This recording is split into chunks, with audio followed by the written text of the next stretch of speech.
ears. I hope that this video message finds you in good spirits. I welcome you all to our second week of our class, our module number 2. Before we proceed, this week is brought to you by our random fact of the week. So it happens to be about hair this week, so check it out. There's our fact. For the average person, it will take about 7 years to grow your hair to your waist. Gee, I did not know that it would take that long. So I understand all the more why people that have really long hair are proud of it, considering that it takes so many years to grow, huh? So that's our fact of the week.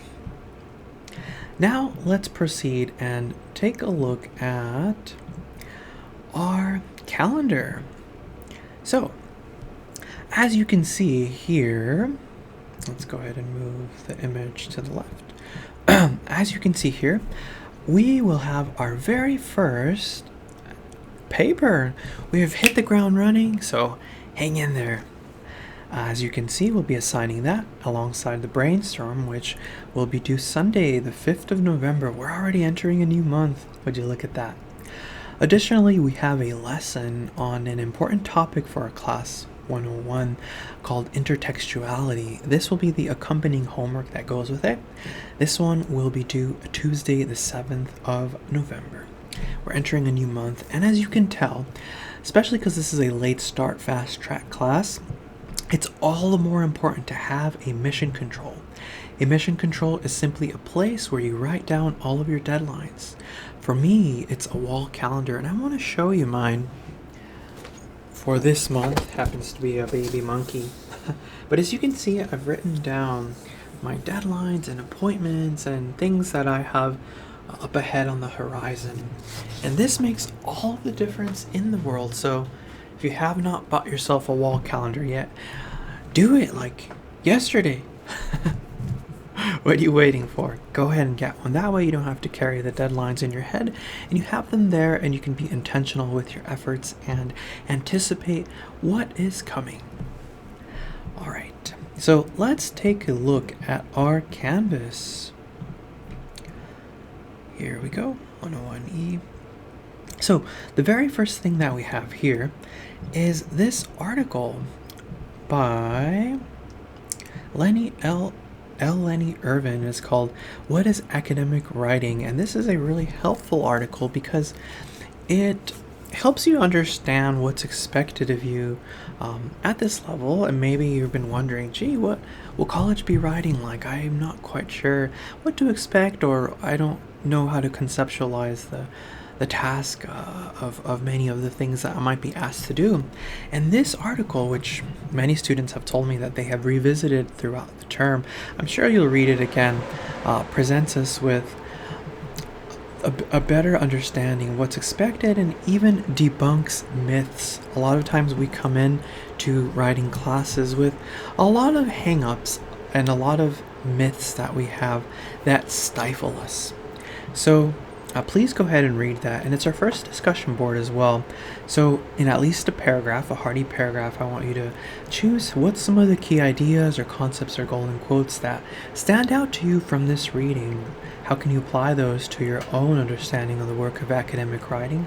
Why is this significant? And of course, if visually there's an image that you feel matches a concept that stood out to you. Like, for example, maybe you're looking at one of the myths in this article that is about like, hey, an essay is more than just 5 paragraphs. It doesn't necessarily have to be that. Or maybe you've learned, oh wow, I can use I, the pronoun I, in my essays, and it's liberating. So maybe because of that, the image that comes to your mind is a bird cage opening, and the bird is free. He's flying away from the cage. He's free. So maybe you wish to incorporate that image with your discussion board here. And I want to show you how to do that. So let's say, so you hit reply, and so you've typed it up, your paragraph. You can either go to insert, image, upload image, or click this picture, go to upload image. So in any case, you can do it that way. Alright, remember too guys, because it's a discussion board, to reply to at least one classmate's post. At least 2 hearty sentences, say more than just, yeah, that's cool, or yeah, I agree.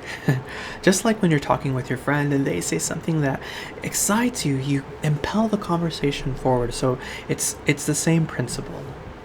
Alright, so once you finish this one, there is our lesson. We have intertextuality. Please check out this video.